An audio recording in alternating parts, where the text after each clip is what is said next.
Good evening, members. Welcome to the Castle Pointers Cabinet meeting. Members, we're not expecting a fire drill this evening, so if the fire alarm does go off during the meeting, please leave immediately by the nearest emergency exit and gather outside Runnymede Hall. Cabinet members, please introduce yourselves, starting on the right-hand side with Councillor Warren Gibson. Thank you, Leader. Good evening all. Councillor Warren Gibson, Deputy Leader of the Council and Portfolio Holder for Devolution and LGR. Good evening. Councillor Tim Copsey, Cabinet Member for Strategic Planning.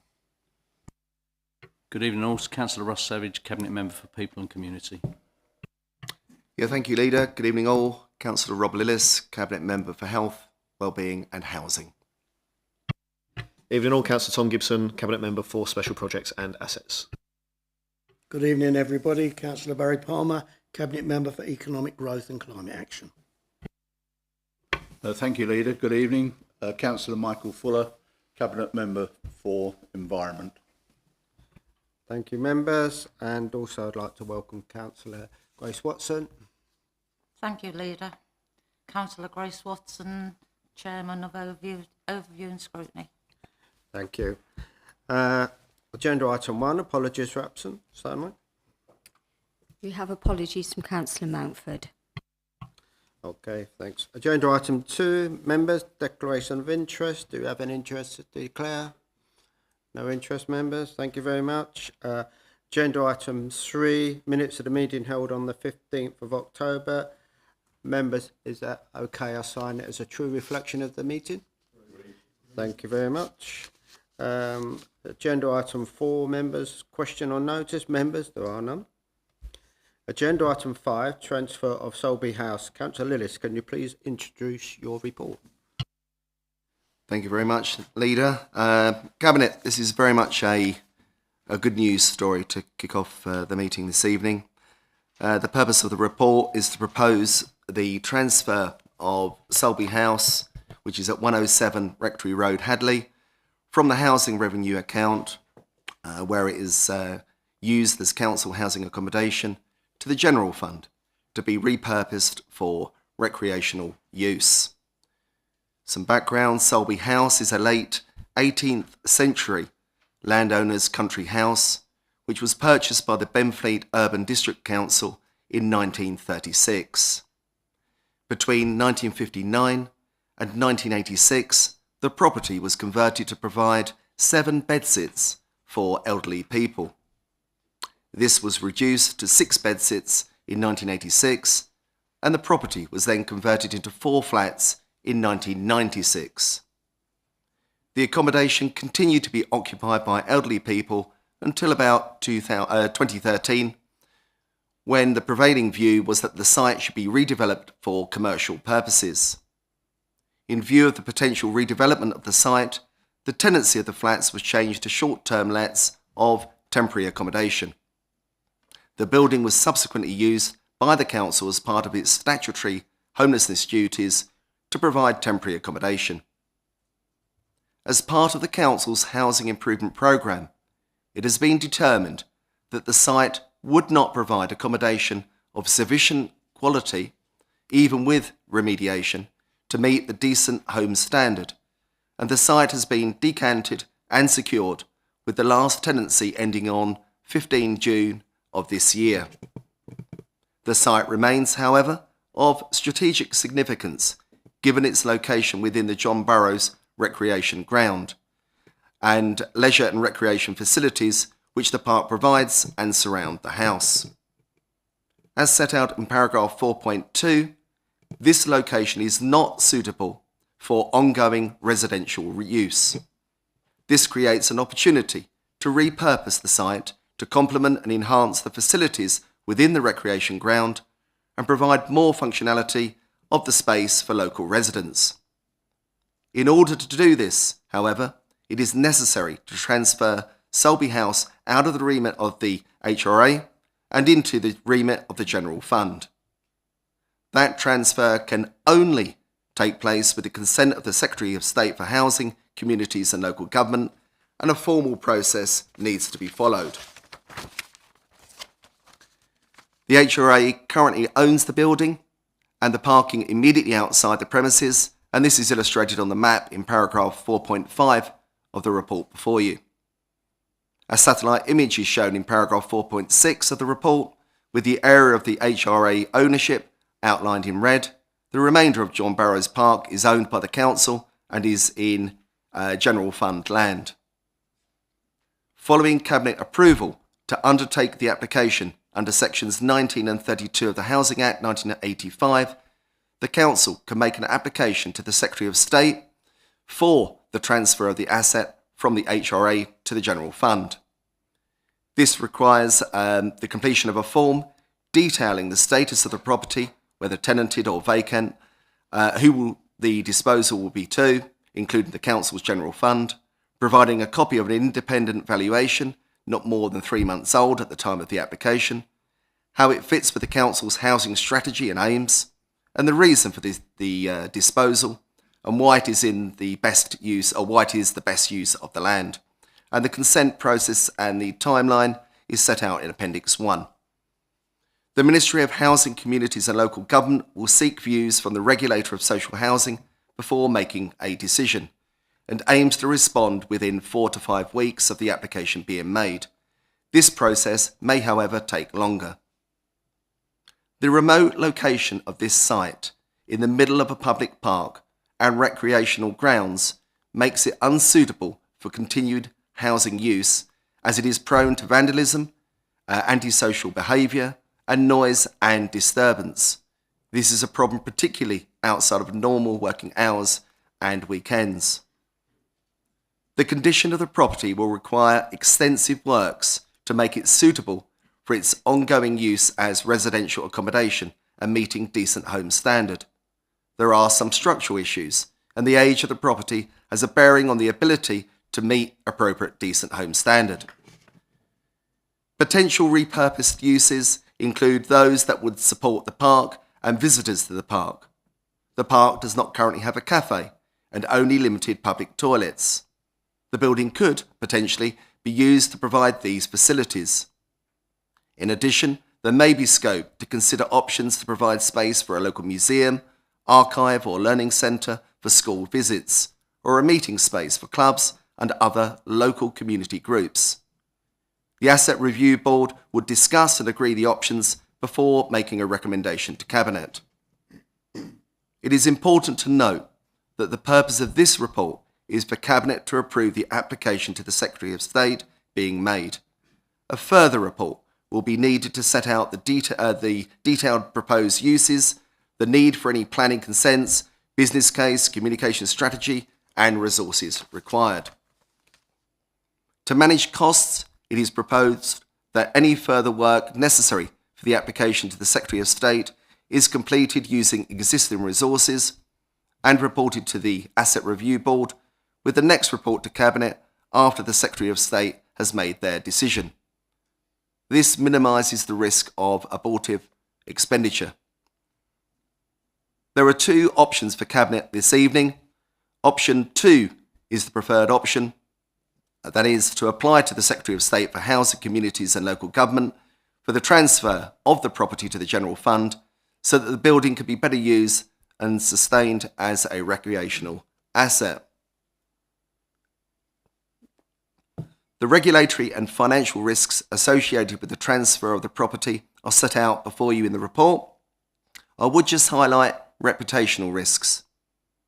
The boarded up state of the property in such a prominent and popular location does not reflect well on the council. The potential recreational use of the asset that supports the users of the park and the local community could provide significant benefits. The site has suffered from antisocial behaviour, as previously stated, particularly outside of normal working hours and weekends. This makes it a challenging site for housing, while recreational use could provide an opportunity to manage the site in a different way. Site security measures would need to be considered as part of any future use. Should the asset transfer be approved by the Secretary of State, various accounting entries need to be made, and it is important to note that these accounting entries do not result in the transfer of any cash between accounts. Asset transfers between the HRA and General Fund are dealt with by means of Capital Financing Requirement CFR adjustments. The CFR is one of the Council's prudential indicators that it is required to report on in line with the Prudential Code for Capital Finance in local authorities. Upon transfer, the General Fund CFR will increase by the certified value, while the HRA CFR will decrease by the same amount. There are no statutory limits to the Council CFR, but the Council is required to demonstrate affordability of capital proposals. The increase in CFR will result in an increase in the Council's minimum revenue provision, the revenue cost of financing capital expenditure. The certified value needs to be determined, as does the accounting life of the asset. As the Council has historically had a small capital programme, has very little external borrowing, and has often funded capital expenditure by making revenue contributions, the increase in the CFR is deemed affordable. If agreement is received and the property transfers to the General Fund, there will be further expenditure required to bring the property to a usable state and undertake necessary repairs. The cost of this will depend on the desired usage of the property and will be presented within the next Cabinet to Cabinet on this matter. Cabinet, I think it's only right that I make mention of the three St Michael's Ward councillors, Councillor Warren Gibson, Councillor Tim Copsey and Councillor John Knott, for their continued efforts to improve the existing facility at John Burroughs Park. In fact, Councillor Warren Gibson has been trying to get something done on this site since being first elected. And I mention too to Councillor Tom Gibson, who I've worked closely with on this item. And a final word of thanks to Matt Harwood-White, the Director Commercial and Assets, for authoring this report and for his good work in helping to progress this matter. Thank you very much, Chair. Thank you, Councillor Lillis. Members, any comments or questions? No comments and questions? And okay, members, I'll move recommendations set out in paragraph 3.1. Do I have a seconder? Thank you, Leader. Yep, I'll happily second that. Thank you, Councillor Gibbs. Is that agreed, members? Thank you very much. Agenda item 6, monitoring report of the governance arrangements for the Community Safety Partnership, strategic objections, 25-26. Councillor Savage, could you please introduce your report? Thanks, Chair. So the briefing document, I'd like to thank first Damien Geller for the report and for picking out the salient points of that report and the excellent work that the team have done in bringing this all together. In opening, I'd like to say that our community safety partnership exists to make Rochford and Castle Point safe places to live, work and visit. This new strategy runs for 3 years and meets all statutory duties under the Crime and Disorder Act and related legislation. Our focus is on reducing crime, antisocial behaviour, serious violence and harm to our communities. So why does this matter? Each year we conduct a strategic assessment, consult with partners and set our priorities. This is required by law and ensures we address local concerns while aligning with the Police and Crime Commissioner's plan. The 3 strategic themes identified for our borough are healthier and safer communities as our first priority, tackling antisocial behaviour through multi-agency action, awareness campaigns and victim support, addressing domestic abuse and violence against women and girls with safeguarding, youth education and national prevention schemes, and reducing drug and knife crime by engaging communities, raising awareness and supporting police disruption efforts. To make our places safer, preventing burglary and vehicle crime through seasonal campaigns and intelligence sharing, working with rural communities to combat agricultural and equipment theft, expanding our CCTV coverage to improve safety in our key locations. And finally, I'd like to add a piece in here because when I took over this portfolio only a few years ago, we had nobody really in a permanent position in the CSP, which is shocking really when you consider all I've just mentioned there and what we're doing now. And I'd like to thank Damien because since the transformation programme, we've now got two full-time staff looking at community safety, working with our communities and with businesses locally. So I'd like to thank Damien for all the work he's done there. It's been outstanding.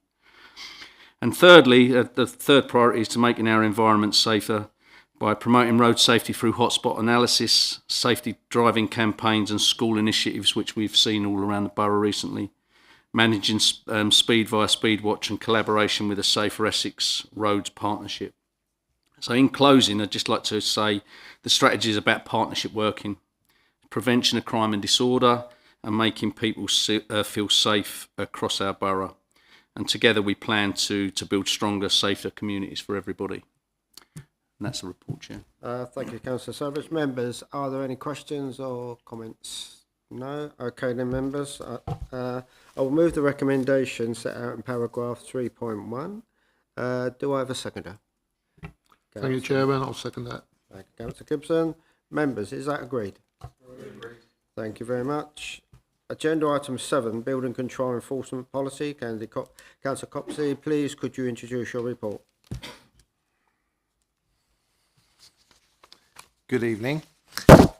In recent months and years, the building control sector has faced considerable turbulence, with further private building control companies such as Oculus Building Consultancy and LB Building Control entering liquidation in the last few weeks.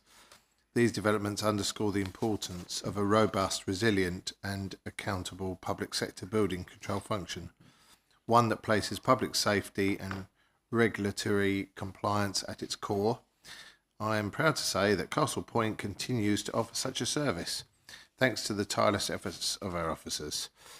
Following the Building Safety Regulator's audit of our statutory building control functions earlier this year, it became clear that while our procedures were sound, the absence of a formal enforcement policy represented a gap in our compliance with the operational standards rules, specifically OSR 4.1.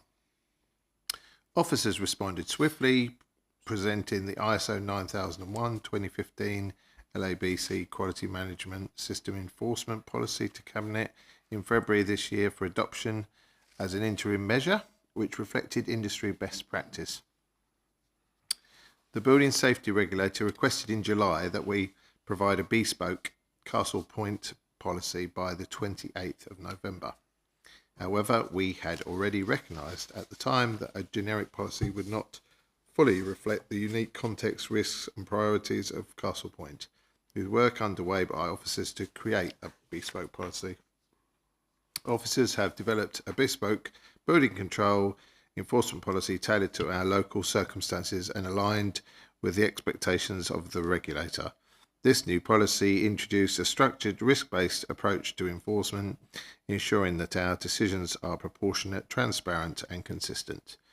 It provides clarity to developers, builders and residents on what they can expect from our service, and it strengthens our ability to intervene effectively where non-compliance poses a risk to public safety. Importantly, this policy is not just about enforcement, it's about supporting compliance. It sets out a clear framework for prevention, intervention and escalation, with the ultimate aim of safeguarding the health, safety and welfare of people in and around buildings. It also places Castle Point in a strong position ahead of future audits and any changes arising from local government reorganisation. I'd like to formally thank those involved in drafting this policy. Their work ensures that Castle Point remains a trusted and compliant building control body, capable of meeting the challenges of a changing regulatory landscape while continuing to serve our community with integrity. Thank you. And thank you, Councillor Copsey. Members, are there any questions? Councillor Lillis. Yeah, thank you, Chair. It's a question for Angela, the Chief Executive. Given the legalistic nature of the document, I just want to be sure that it's gone through all the necessary legal checks, whether internal and external, before it's formally adopted. Thank you. Through you, Chair. As part of the review process, as reports are brought to this committee and indeed all committees, they are reviewed by the statutory officers, which is myself, the monitoring officer and the Section 151 officer. So it has been through that assurance process. Thank you very much. Thank you, Councillor. Members, I will move the recommendation to approve the building control enforcement policy as set out in the report. Do I have a seconder? Happy to second that. Thank you, Leader. Thank you, Councillor Gibson. Members, agenda item 8, the health and safety audit. Who? Could you ask them to agree it, please? Is that agreed, members? I thought we would have done that. Okay, agenda item 8, health and safety audit update. Councillor Savage, please introduce his item. Yeah, thanks again, Chair. I'd like to firstly thank Rhiannon Parry for the excellent work she's done in putting together this report and, in fact, putting the team together that undertook this scope of this work. It's been outstanding, truly. When we took control of this council way back when, there was nothing in place, and I think it was a peer review that highlighted issues with the health and safety within the council, weaknesses, and as a result of that, an audit was took place in August 2024 to consider workplace practices, which identified 5 areas for improvement. Those being leadership and strategic oversight, health and safety systems and compliance monitoring, roles, responses, competence, training and development, and tenant and contractor safety management. So it's not just about council staff, this is about the residents within our borough as well. Pleased to say that in the past 12 months there's been a significant improvement in our practice, including the following. We have strengthened corporate leadership oversight. We have set up an HSE board which meets every other month. This includes representatives from senior leadership, the workforce and trade unions. And I'd like to have a shout out also for Councillor Larman, who's been playing an active part in that committee as well. Having the board has enabled us to highlight progress and escalate any risks. KPIs have been developed. These are held in Idogen, a new system that has been set up, and reports are reviewed at the board. This includes reports of accidents and incidents so that we can proactively look at areas of concern and consider action. All of the leadership team have completed their Institute of Occupational Safety and Health, IOSH training, and it's also being rolled out to our line managers, which commences next week actually, and concludes in February. So the whole of the management team will have IOSH training in managing safety, which is outstanding really.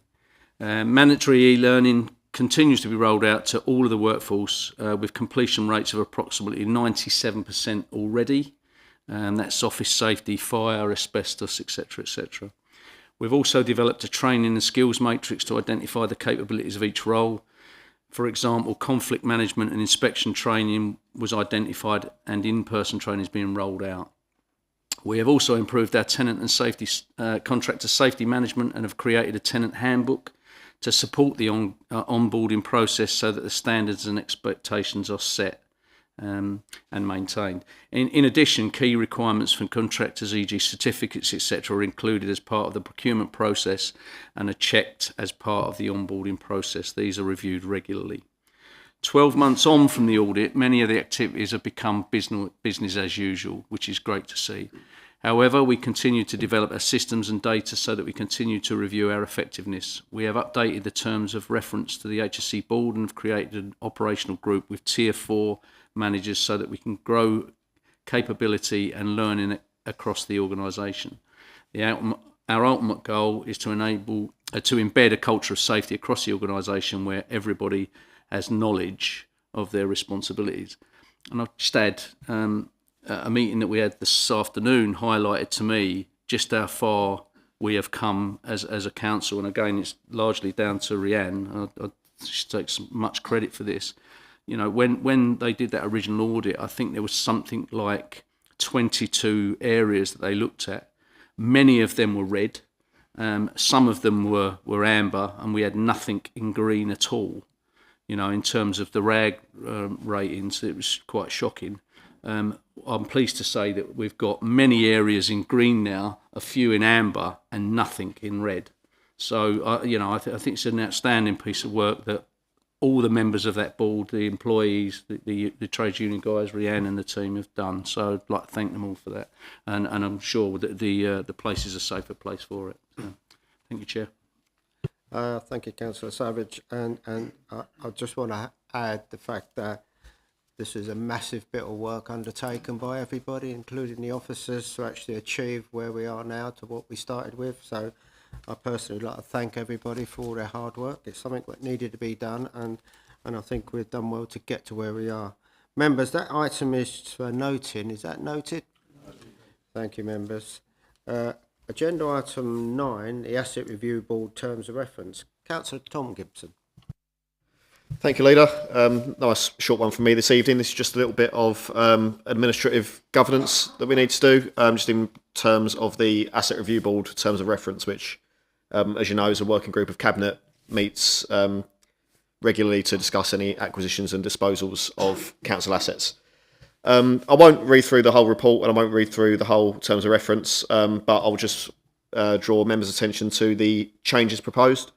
It's to do with around quorum requirements and just around making those a little bit less restrictive and allowing more opportunities for deputisation where necessary, just so that those important discussions can be had and recommendations made to Cabinet. So on the Appendix 1 shows the Asset Review Board Terms of Reference. All of the changes that are in the document, in the track changes, can be seen in Section 4. So just deals with changes around the requirement for the leader and the member for resources to be present. The changes allow, for example, the deputy leader to take place of the leader if necessary, and also means that the meetings can be quorate without the member for resources, as long as any significant budget implications are consulted with that particular member after the fact. I would also just like to add one further amendment to Section 3, just a removal of one sentence at the end of that paragraph. It reads that meetings will be held on a hybrid basis. Asset Review Board meetings, as we know, are not held on a hybrid basis, they are in person only. So through you, Leader, I'd like to move the changes outlined in the track changes on Section 4, plus the amendment to Section 3 as per the recommendation. Thank you very much. Thank you, Councillor Gibson. Any questions, members? No questions. I will move the recommendations to amend the term of reference for the ARB as set out in the report. Do I have a seconder? Happy to second it, Leader. Thank you. Thank you, Councillor Gibson. Members, is that agreed? Thank you very much. Agenda item 10, matters referred from the Overview and Scrutiny Committee. Members, there are 3 reports tonight referred to the Cabinet from the Overview and Scrutiny Committee. The first one is Economic Development Strategy and Action Plan. Councillor Watson, please introduce your item. Thank you, Leader. I'll stand out of respect for the Cabinet.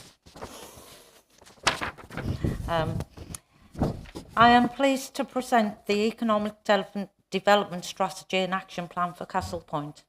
This arises from a task and finish group chaired by Councillor Cortez.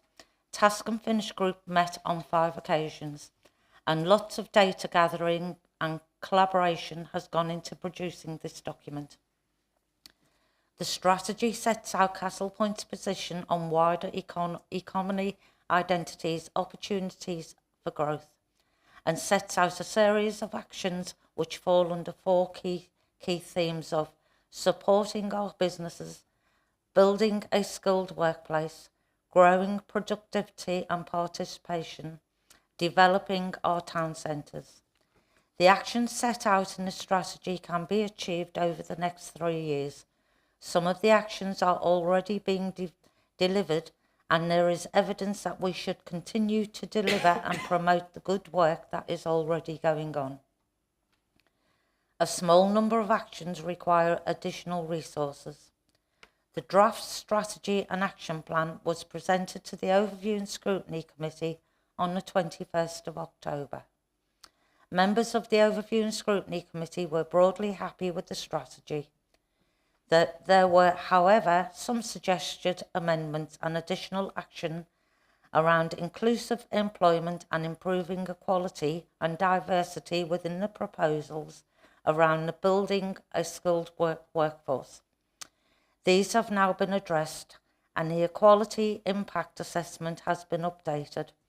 I would like to thank the Task and Finish group for the work they put into this strategy and would recommend it to Cabinet for adoption. Thank you, Leader. Thank you, Councillor. Councillor Palmer, as Cabinet Member of Economic Growth and Climate Action, would you like to add anything? Thank you, Leader. Economic Development Strategy and Action Plan. I'd like to start with the peer review we had yesterday. They had concerns years ago that we would ever be able to scrutinise ourselves properly as we haven't got any opposition. I can say that I attended the 3 meetings that are coming up now, the one that Councillor Grace Watson has just done, and we really are scrutinising this Cabinet, and the members of the independent parties concerned are certainly happy to give us a hard time. But with regards to the Economic Development Strategy Action Plan, I would like to thank the Chair of Overview and Scrutiny, Councillor Grace Watson, and I would like to thank the Task and Finish Group chaired by Councillor Matt Cortez for driving this forwards on the Economic Strategy and Action Plan. Through our corporate plan, we want to see businesses grow and thrive in Castle Point, and we want to see our communities have access and opportunities to access good quality jobs.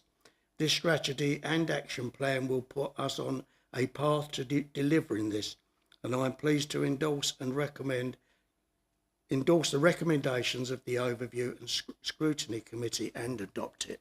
Thank you. Thank you, Councillor. Members, are there any questions? No questions, members. Members, I will move the recommendation set out in paragraph 2.1 of the report. Do I have a seconder? Thank you, Chair. I'll second that. Thank you, Councillor Gibson. Members, is that agreed? Thank you very much. Second report from Overview and Scrutiny is the Visitor Economic Action Plan. Councillor Watson, please introduce your item. Thank you, Leader. The next item I am pleased to present to you is the Visitor Economy Action Plan.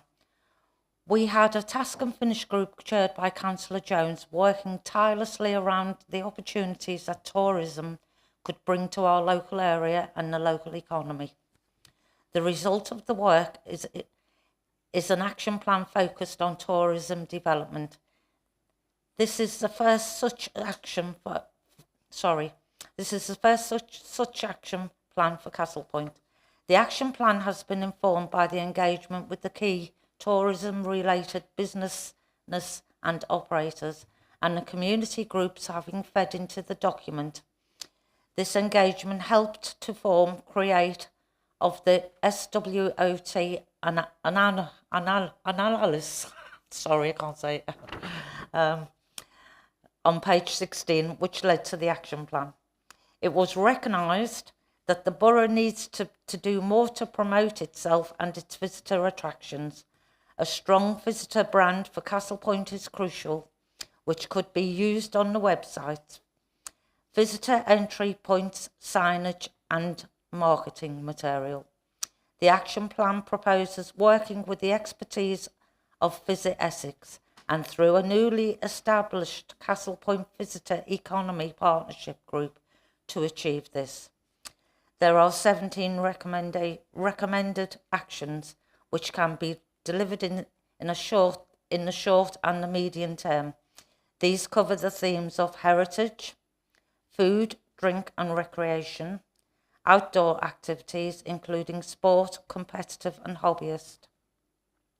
The draft plan was presented to the Overview and Scrutiny Committee on the 21st of October. Members of the Overview and Scrutiny Committee were again generally happy with the proposed action plan, but proposed some amendments around ensuring events and tourism activity were inclusive to all, and that digital advertising was included in an action, with less emphasis on printed promotion and leaflets. These have now been addressed, and the equality impact assessment has been updated. Thank you, Leader. Thank you, Councillor Watson. Councillor Palmer, as Cabinet Member for Economic Growth and Climate Action, would you like to add anything to this? Thank you, Leader. Of course I would. This is another excellent report from the Chair of Overview and Scrutiny, and I would like to thank her. I would also extend my thanks to Councillor Diana Jones and the Tourism Task and Finish Group members who have worked hard to bring this action plan forwards. Tourism once made a big part of the local economy, especially on Canvey. And it is excellent news that we are now looking to put in place an action plan that welcomes visitors back into our local areas and grows the value of our visitor economy. I am pleased to endorse the recommendations of the Overview and Scrutiny Committee and would like to take this point forwards. Thank you. Thank you, Councillor. And could I just add that, that something I was keen that we got involved in, and I'm so pleased to see the amount of work that Scrutiny and the Task and Finish group have done, because, this administration are the first in this council to actually put forward a tourism visitor comedy action plan. And when you think of it, Castle Point has got so much to give to visitors to come to this area, and so I'm hoping, once it's up and running, people will come. We do get an awful lot of coaches arrive in this borough, but we could get a lot more visitors, and it'll help the economy in Castle Point. So thank you to all those people. So much hard work to put into this, and officers have put an awful lot of work. I know Amanda has, I know exactly. Members, there are 3 recommendations set out in paragraph 2.1 of the report that are removed. Do I have a seconder? Thank you, Chair. Second. Thank you, Councillor Watson. Members, is that agreed? Thank you very much. Okay.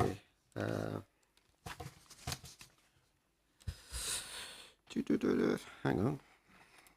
Oh, the final report of the Overview and Scrutiny Committee is the Draft Climate Action Plan. Councillor Watson, please could you introduce the report? Thank you again, Leader. The final item I am presenting to you this evening is the Climate Action Plan. This has been developed in response to the Council's corporate objective of reducing its carbon footprint under the ambition of creating greener and cleaner environment. The Climate Policy and Scrutiny Subcommittee, chaired by Councillor Edwards, held 4 meetings to review and comment on the draft action, which outlined proposals, organisational and a borough-wide climate action over the next 3 years. Following the committee meetings, the action plan has been designed to achieve both carbon and financial savings. For example, installing solar panels and LED lighting will reduce energy bills and provide long-term cost benefits to Castle Point and all its residents. The plan also prioritises community engagement with residents, businesses and the voluntary sector, aiming to support rather than impose measures. At the subcommittee's request, this includes promoting energy efficiency, sustainability, travel, reuse and recycling, and encouraging plant-based eating and reduced meat consumption.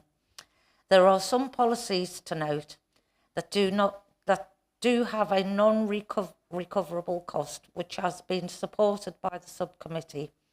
The most relevant is switching waste collection vehicles to hydro-treated vegetable oil, HVO. While HVO is more expensive than diesel, it works in existing vehicles, costs far less than electric alternatives, and delivers 93% of the carbon savings. This approach is both pragmatic and cost-effective, and it also improves local air quality compared to diesel. It is considered that the projects set out in the action plan will have positive implications, not only our carbon footprint, but also air quality, waste and recycling, the natural environment, the health, the well-being of residents and for the cost of living. Councillor Edwards reported the subcommittee work to the Overview and Scrutiny Committee on the 5th of November 2025. No amendments were recommended by the Overview and Scrutiny Committee to the Climate Action Plan. It is recommended that Cabinet adopts the Climate Action Plan and agrees in principle for the use of earmarked reserve being used for its delivery, subject to individual projects and being approved through appropriate governance process. It is further proposed that the monitoring and reporting mechanisms are put in place and 6 monthly updates will be provided to the subcommittee once the action plan has been adopted. I would like to thank the Climate Policy and Scrutiny Subcommittee for the hard work over the summer and bringing this report tonight. I would like to thank the Task and Finish Group for the work they put into this action plan and would recommend it to Cabinet for adoption. Thank you, Leader. Thank you very much, Councillor.